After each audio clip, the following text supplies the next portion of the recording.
यह बात लगभग 5 साल पुरानी है। यमुना और राहुल की नई नई शादी हुई थी। राहुल के घर वाले बहुत अच्छे स्वभाव के थे। यमुना को यहाँ अपने मम्मी पापा की याद भी नहीं आने देते थे।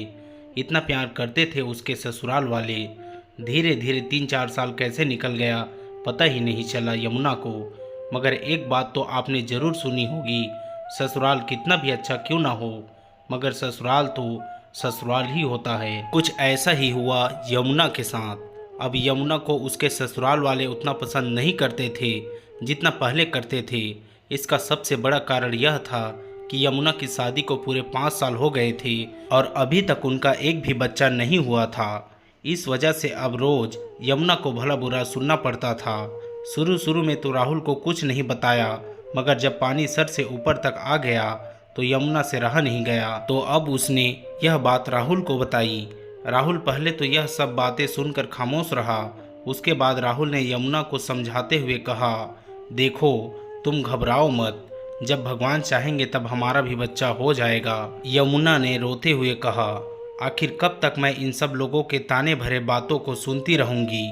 मैंने सुना है हमारे गांव से लगभग 20 किलोमीटर दूर एक गांव में एक बाबा जी रहते हैं, हमें उनके पास एक बार जाकर देखना चाहिए। राहुल ने यमुना के बातों को स्वीकृति देते हुए हाँ कहा और कल सुबह वहां जाने की बात कही।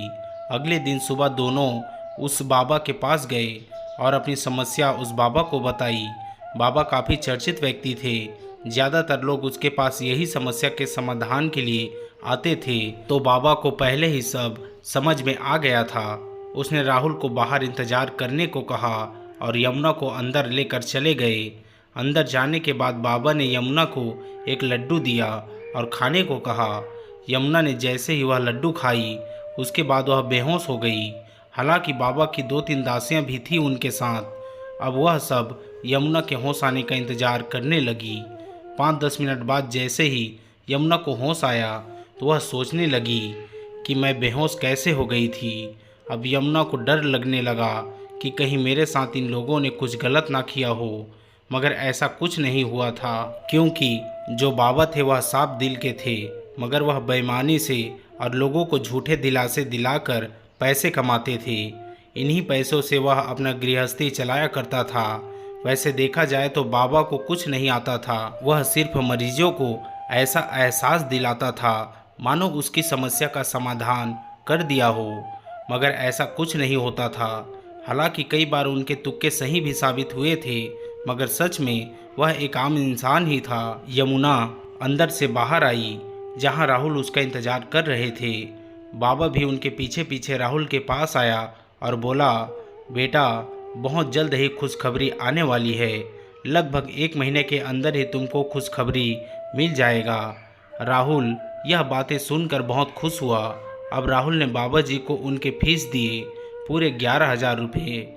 उसके बाद वापस घर आ गए।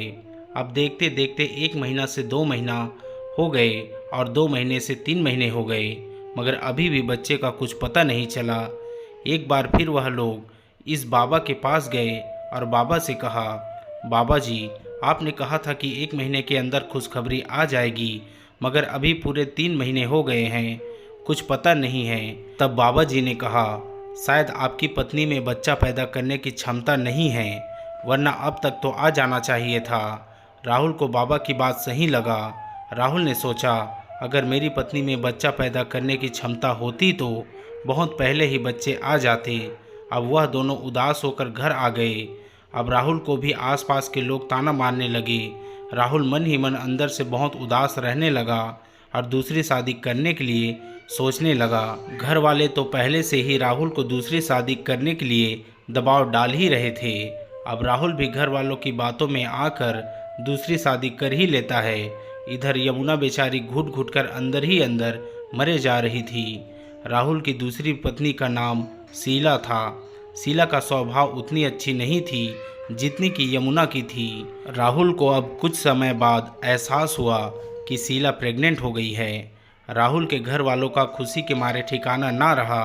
इधर यमुना भी बाहर से खुश होने का दिखावा तो कर रही थी, मगर अंदर से वह पूरी तरह से टूट चुकी थी। उसे अपने ही घर में खाने के लिए सूखी रोटी भी नसीब नहीं हो रही थी। उसकी गलती सिर्फ इतनी सी थी कि वह बच्चा पैदा ना कर सकी। घर में सभी लोग बहुत खुश थे सिवाय यमुना को छोड़कर। घर वालों का व्यवहार यमुना के प्रति ऐसा हो गया मानो वह लोग यमुना को जानते भी ना हो। यमुना की सास और ननंद तो यमुना का शक्ल भी देखना पसंद नहीं करती थी अब, मगर यमुना अपने ससुराल को छोड़कर अपने मायका नहीं जाना चाहती थी। वह अपने माता पिता पर बोझ नहीं बनना चाहती थी। एक दिन अचानक हॉस्पिटल से फ़ोन आया और जिसने कॉल किया था उसने बताया कि आपका बेटा राहुल रास्ते में पड़े दर्द से करा रहे थे, तो मैंने जल्द ही नज़दीक के हॉस्पिटल में उन्हें भर्ती कर दिया है। अभी उनकी तबीयत नाजुक है, आप लोग जितना जल्दी हो सके यहाँ पहुँचे। इतना सुनने के बाद सभी लोग हॉस्पिटल पहुँचे, साथ में यमुना भी गई थी और शीला भी। डॉक्टर ने कहा अभी इनकी तबीयत में कुछ सुधार आया है पहले के मुकाबले। यहाँ आप में से कोई एक ही व्यक्ति रुक सकता है मरीज के साथ। सभी लोग हॉस्पिटल की दुर्दशा देखकर रहने से मना करने लगे और बोले कि अगर हमारी ज़रूरत हो तो हमें कॉल करना, हम आधे घंटे में पहुंच जाएंगे। डॉक्टर ने कहा आप लोगों की जैसे मर्जी, और वे लोग चले गए। मगर यमुना राहुल को छोड़कर नहीं गई, बाकी के लोग चले गए। उधर शीला की भी बर्ताव बदलने लगी। वह अब जब मर्जी तब अपने ससुराल वालों को खरी खोटी सुना दिया करती थी। घर के लोग कुछ बोल भी नहीं पाते थे क्योंकि वह हमेशा अपना हुक्म चलाने के लिए बच्चे को गिरा देने की धमकी देती रहती थी। और घर वालों का सिर्फ एक ही उम्मीद शीला थी जो इस खानदान के वंश को जन्म देने वाली थी, इसलिए कोई कुछ नहीं कहता था। उधर डॉक्टर ने इलाज के दौरान पाया कि राहुल के सिर्फ एक ही किडनी है और वह भी डैमेज है। डैमेज तो ठीक हो सकता है मगर राहुल कभी संतान सुख प्राप्त नहीं कर सकता क्योंकि बचपन से ही वह सिर्फ एक किडनी के भरोसे ही जीवन यापन कर रहा है। यह सारी बात जब डॉक्टर ने राहुल के घर वालों को बताई तो राहुल के माता पिता की मानो होश ही गायब हो गए। तब उन्होंने सोचा अगर राहुल कभी बाप नहीं बन सकता तो फिर शीला प्रेग्नेंट कैसे हुई। घर वालों को शीला पर शक हुआ और शक तब यकीन में बदल गया जब शीला का डीएनए टेस्ट करवाया गया। डीएनए बिल्कुल मैच ही नहीं हो रहा था। घर वालों का प्यार देखते ही देखते गुस्से में बदल गया। पहले तो सभी लोगों ने मिलकर शीला को बहुत मारा और गालियां देने लगे। उसके बाद धोखाधड़ी का केस करके पुलिस को दे दिया गया। इधर यमुना और राहुल अपने फूटे किस्मत पर रो रहे थे। कुछ दिनों बाद राहुल पहले जैसा ठीक हो गया।